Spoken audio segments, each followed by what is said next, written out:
All right, Monty, first match of the season has come and gone. Unfortunately, a loss for the Central Coast Mariners, but I'm sure you learn a lot from the 3-3 result and the loss on penalties in the end to Sydney FC. First of all, what were your overall thoughts on the performance? Our overall thoughts were, look, 2.5 weeks into pre-season, to have an FFA Cup game against another A-League opposition who've probably been back, I think, double that we have. I think they've been back for 5 weeks, missing out on finals last year. So look, we were against the clock in terms of getting the boys prepared, but I'm absolutely delighted in the performance. To come back like we did, 3-3 and snatch that equaliser with 10 men. Thought that was just showed real true grit and character of the group. And yeah, look, delighted. Penalties are penalties, and I think for the last 20 minutes we had 9 men. Young Nectar Trianitis, who was Colossus on the night, young player, not had many professional games under his belt, coming from under 23 football to a game like that. So yeah, he cramped up, and we'd made the subs, and yeah, look, for the last 20, 25 minutes, for 9 men, we saw the game out. And yeah, look, penalties.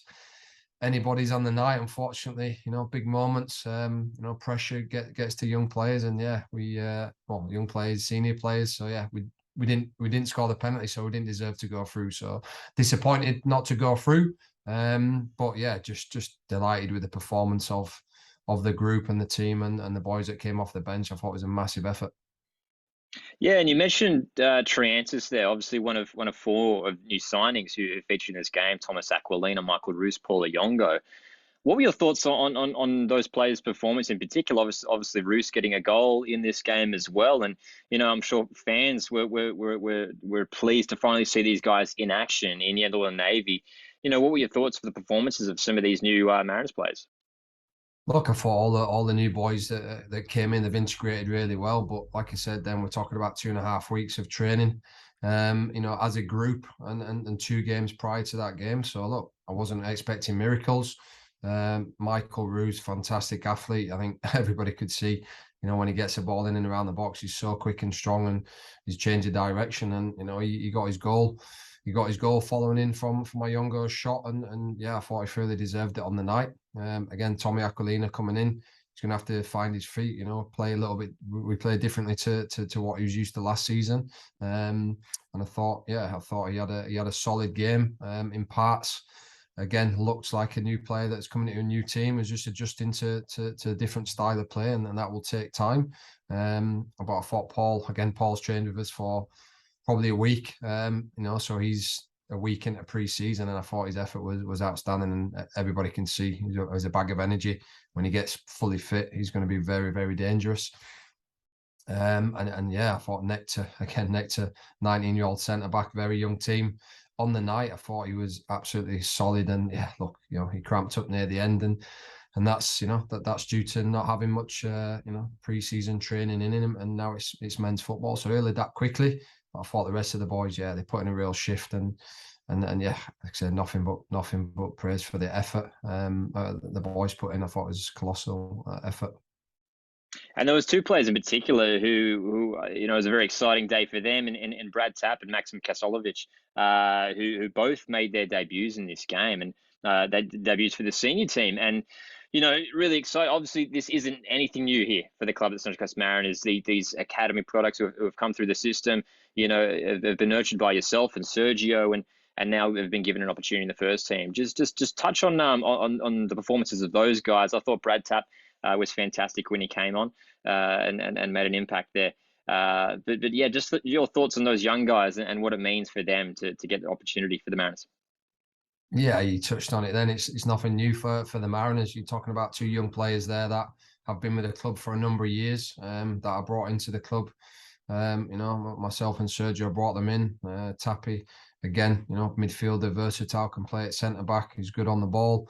Maxim, 17-year-old, 18-year-old, that's got bags of energy. He's more of a central midfielder, but he's a sort of play, you put him on, he'll do a job anyway. So look, it's a little glimpse of 2. There's definitely more players coming through. But look, Nizzy's recovering from his ankle surgery. So look, Nizzy's probably 4 to 6 weeks away. And yeah, look, there's always opportunity for young players. And right now. We've got more players coming in. I'll probably jump in the question there. I'll leave that one to maybe you ask me. But no, I'm just delighted with the boys. And one thing as a coach I really enjoy doing is giving a debut to a young player that has worked super hard. And, I know it's always a massive thing for them and the family. And, two boys had the parents there at the game. And again, to see them come on in the first team is something they'll never forget, and it'll be a fantastic memory. But I always say to them, making your debut is easy, but what's not easy is staying there and pushing somebody out that's in front of you. So look, that's a task ahead of them.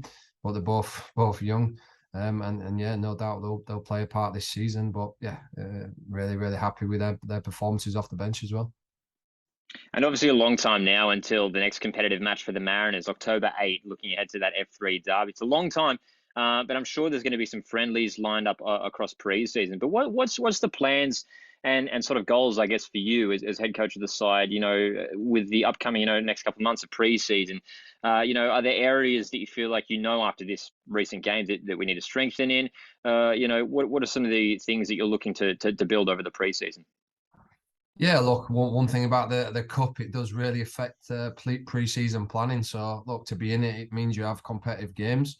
Obviously, last year with COVID, the time is a bit different. But look, what it does mean now is we've got a 10-week pre-season where we don't have to be dictated to by when the next round is. And that's not saying we we wanted to be out of the cup because we didn't.